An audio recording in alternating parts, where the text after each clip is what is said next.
Good day. Hat Talks with Hutch is back with episode 9. This is a continuation of the enforcement series in episode 2, when many listeners in their feedback recalled many examples of being fined or corrected on the road when young, and those lessons that remained with them for life. Are You a Good Example? Is the title of this episode. It has my thoughts on promoting better driving in India to reduce accidents and also some thoughts on leadership. Enforcement is not only about traffic and the government, it's also about being an example and leadership. Listen on. Impressionable training. Looking back and thinking ahead, there was a time in Bombay when in school and aged between 6 and 10 years old, the schools would organize a trip to the local traffic garden maintained by the Bombay police every 6 months, I think, basically so that we would be familiar with traffic rules and become responsible citizens later in life. The park was equipped with pedal cars and bicycles and had a nice traffic layout with roads and mini routes amidst the gardens that we had to follow. It had working traffic signals, zebra crossings, and there were pedestrians. The class would be divided into 3 lots, and while some chose pedal cars, others bicycles, the remainder would be pedestrians. And every 15 minutes or so, we would interchange our roles so everyone got to do everything.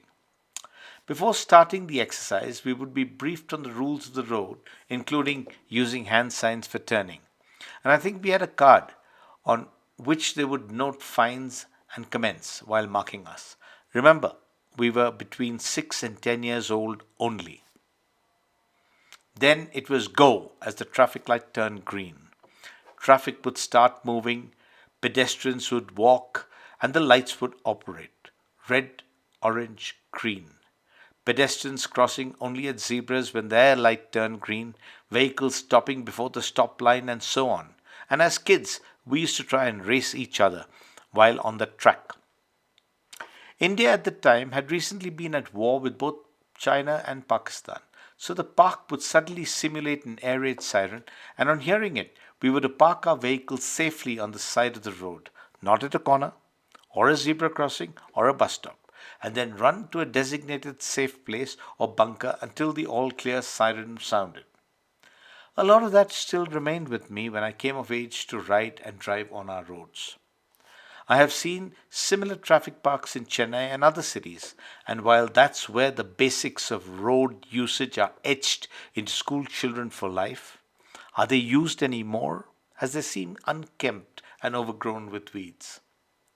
In keeping with times, would it be better for all road users if new driving licenses are issued subject to each applicant for any type of vehicle having mandatorily attended a full-time simulator course that has our real-time traffic on the screen? Simulator programs should include hill driving etiquette, giving way at circles, overtaking, keeping lanes, and respecting other road users within the syllabus. Did you know that unlike in developed economies, in India, if your vehicle is wrongfully hit from the back, or a vehicle runs a red light, or comes out of a minor road joining a main road and causes an accident, the wrongful driver or the insurance company does not suffer. Instead, it's a double whammy for you may suffer both bodily injury as well as paying a higher premium as your insurance company pays for the repairs caused by another, and you lose the NCB or the no claim bonus. If instead the wrongful driver was penalized by his insurance premium going up substantially with each accident, we may automatically have reduced the presence of poor drivers from the roads. This needs urgent attention and reform to make a difference to better driving. If you agree, please press the thumbs up now. Now here's a story. Several years ago, I was happily coasting one afternoon in my car on a traffic-free ECR or the East Coast Road, lost in thought but conscious of my steady speed when I was suddenly flagged down by a cop on the highway. I pulled over and the inspector asked me if I knew what speed I was driving at. Yes, sir, about 85 kilometers per hour. He nodded, said yes, it was 87, showing me the speed gun. Sir, do you know the speed limit here? Yes, it's 80 kilometers per hour. No, sir, it's 40 kilometers per hour. And shocked, I said, I haven't seen any speed sign. He pointed to a sign about 100 meters behind. I laughed and jokingly asked if it had been installed just before he set up the speed check post. We laughed, and after showing him my license, he asked me, "So what should I do now?" I said, "I'm sorry, I didn't realize the speed limit, so please fine me. I'm in the wrong and need to pay the fine." He looks at me quizzically and says, "You are very different, sir." And I ask why. He pointed out that these stoppages usually result in disputes and refusals to pay. When I asked who argued the most, I was surprised to learn that it was legal and medical professionals. Although it is likely that most are law abiding, his recent experiences may have led him to express that sentiment out of frustration. Nonetheless, he decided that because I was different, to be lenient with me and fine me the minimum amount and ticket in hand and poor in the wallet. I set out to resume my driving, but looking out sharply for signs on speed limits. A few months later, while having tea with a family and their school going children, the father, an MNC executive, shared how he ran a red light, evaded a pursuing traffic constable in an auto rickshaw, but was eventually cornered and caught. It was supposed to be funny. After being questioned and having his lies exposed, his license was confiscated and he was told to retrieve it from the station.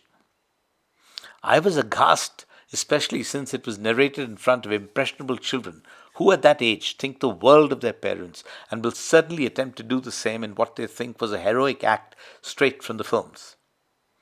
I immediately narrated my experience of being stopped at the ECR only to convey a different thought. So, was the father a good example? Companies and leaders, they make rules for teams and employees on work timings, dress codes, conduct, and behavior. I have seen many companies with the reporting time for all employees is 9:30, failing which they are liable for punitive action. Yet managers would stroll in by 10 and have the gall to check the attendance of others. Owners and directors would amble in by 11 or later, as though it was their right. Are these persons good examples?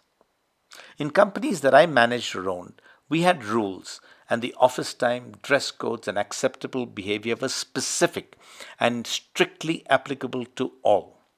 To set an example, I used to arrive 10 to 15 minutes early, dressed according to the company rules, and greeted everyone.